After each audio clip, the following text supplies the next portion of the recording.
Hi, my name is Kathy Rastel, and I'm going to be presenting some research to you today that's been led by my PhD student, Benedetta Cevoli. One of the most important influences on the recognition of a word is its predictability in context. So I've given you two contexts here today.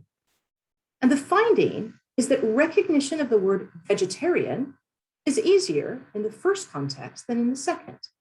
And the reason for that is that the word vegetarian is strongly predicted in the first context.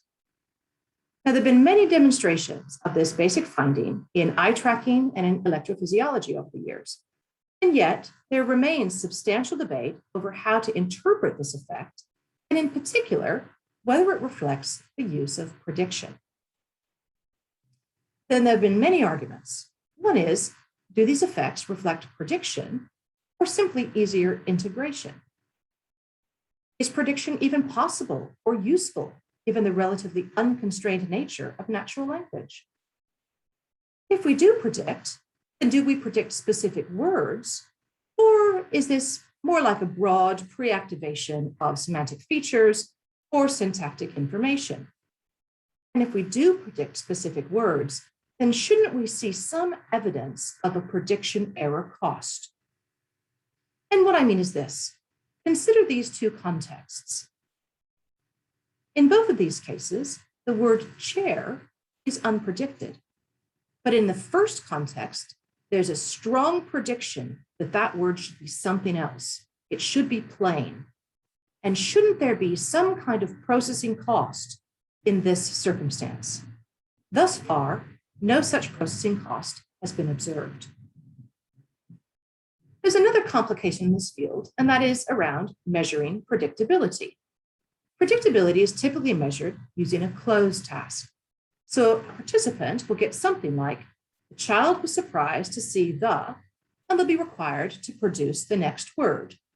Across a number of participants, you'll eventually get a distribution of people's top predictions. And that is taken to be an index of the probability distribution of a word in context. Now, the distribution of individuals to top predictions is not the same thing as the probability of a word occurring in context. And this limitation is somewhat mitigated by use of corpus measures. In a corpus measure, we use n-grams models to calculate the conditional probability of a word within a context. However, these measures are typically based on only a few words of context, and that is also a serious limitation. We've taken a new approach to these questions. We use the Provo corpus of eye tracking and close data. This is a corpus of 84 adult participants reading 55 short passages. And this is natural text, online news, magazine, and fiction. And to each word in the Provo corpus, we applied GPT-2. GPT-2 is a highly sophisticated natural language model that's trained on vast text corpora to predict the next word. And GPT-2 represents words as high-dimensional vectors. And critically, these are contextualized. So these vectors change as a function of the context the word is in.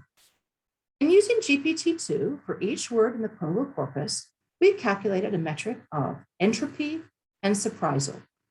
Entropy is a measure of the uncertainty of a context preceding a target word, before you get to the target, while surprisal is a measure of the predictability of a target word given the preceding context. So it's a measure of the target.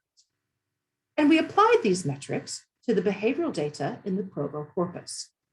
Now, any effects of entropy on fixation behavior must be ascribed to prediction because this is a measure of uncertainty before you even get to the target, while effects of surprisal may be ascribed to prediction or to integration. So this is an illustration of our approach. So we fed GPT passages from the Provo corpus, word by word, and we assessed GPT's predictions for the next word, and then its surprisal once it got that word. Before turning to the reading time measures, let's take a look at the validity of the language model predictions. So here we've got three plots. The plot on the left looks at a distribution of target probability as measured by closed data and by GPT-2. So the first thing to note about this graph is that for high probability targets, there's remarkable similarity between the closed data and GPT-2 data. However, for less probable targets, there's quite a bit of divergence. In these cases, the closed data just give us a value of 0, while GPT-2 gives us a nice graded distribution of probability across the whole range. The second plot looks at the accuracy of target predictions by GPT in blue and by individual participants in red. So what we see is that GPT-2, its top prediction is accurate about 30% of the time. This is better than most individual participants, but not all individual participants. And the third plot simply shows the accuracy of GPT-2 predictions if we take the top prediction up to the top 10 predictions. And what you can see is as we approach the top 10 predictions, GPT-2 is correct 60% of the time. So we think that these analyses validate our use of GPT-2 to measure target predictability, but they also hammer home 2 points.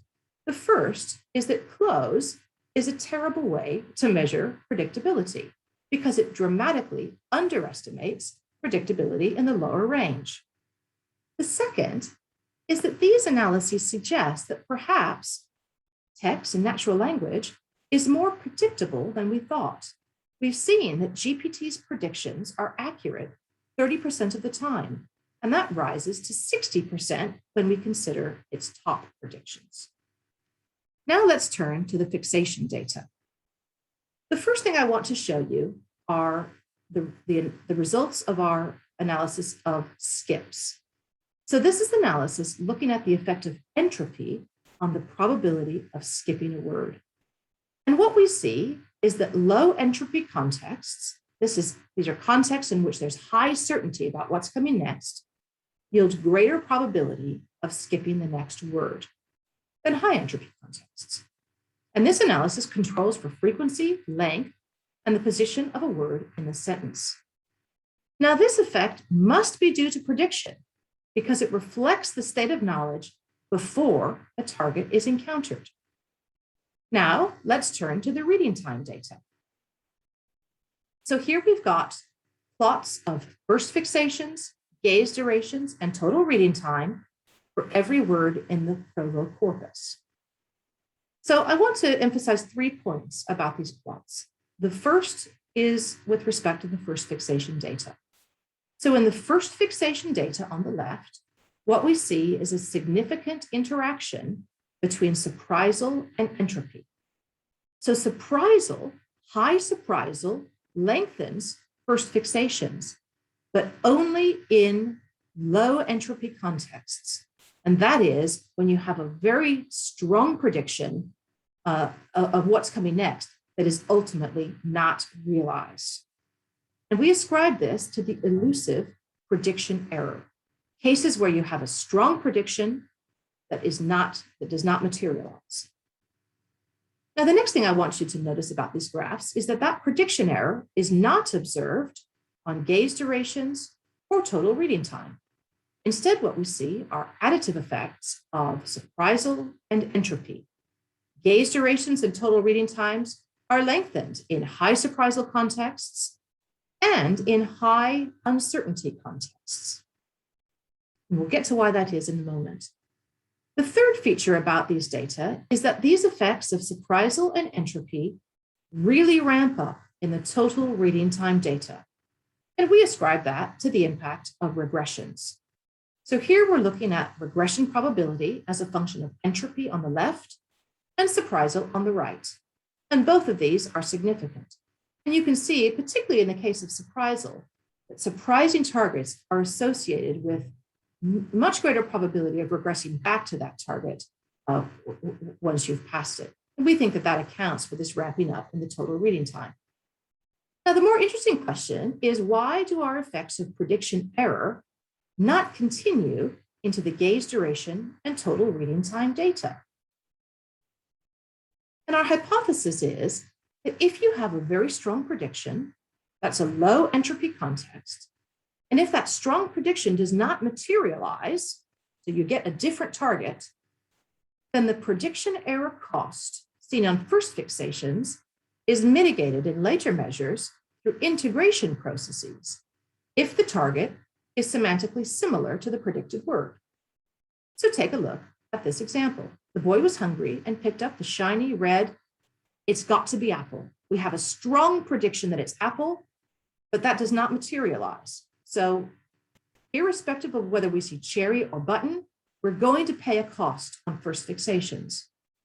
But in the case of cherry is actually semantically related to our prediction. So our hypothesis is that in these later measures that might be sensitive to integration, we will see some facilitation if that observed target is semantically similar to our prediction. And to test this, we derived a final metric called target prediction similarity. So for cases in which prediction error is expected, these are cases where we have a very strong prediction that does not materialize. We measured the cosine similarity between the contextualized embeddings for the prediction and for the observed target. And we want to know, how does target prediction similarity in these cases of where prediction error would be expected, how does that impact on these later measures of gaze duration and total reading time? Well, you can see that there are significant effects of target prediction similarity on both gaze duration and total reading time. We believe that these integration processes are too slow to affect first fixations. And the direction of the effect is as follows. When you have a very strong prediction that is not materialized, if the target that does appear is semantically related to your prediction, then we see a savings on gaze duration and total reading time. And we think that it's that savings that mitigates the prediction error that would be expected on later measures. And remember that we're dealing with a natural text corpus. So these aren't cases of psycholinguistic experimental sentences that are deliberately designed to trip people up. In most cases, if predictions aren't met, then they're going to be semantically similar to what was expected. Now, to sum up, we think that this new approach offers an important advance to our thinking about how to interpret predictability effects in word reading. We can answer many of these questions. So, do these effects reflect prediction or integration? Well, the GPT-2 metrics have allowed us to pull apart these processes, and we find that we think that both prediction and integration are playing a role, time independent. We see clear effects of prediction on skips and first fixations and on later measures, although integration processes refine these predictions on the later measures of reading time. Is prediction even possible or useful in natural language? Well, we think that the answer is yes. The fact that GPT's predictions are accurate 30% of the time in a natural text corpus, rising to 60% if we consider the top 10 predictions, suggests that text is actually quite predictable. Do we predict specific words? We think that the answer is yes. And our reason for that is that we see evidence of prediction error cost. That evidence for prediction error cost was seen on first fixation durations, but then we saw that it was mitigated later by the specific semantic similarity between the prediction and the observed target. And we think that these data give us pause to think more broadly about how prediction might be playing a role in skilled reading. And in particular, is it possible that the speed of reading arises because, firstly, text is actually relatively predictable, and secondly, that prediction plays a leading role in skilled reading? And might it be the case that we only need to do deep processing or deep analysis when we encounter a word that is unexpected? Thank you very much, and I'll be happy to take your questions.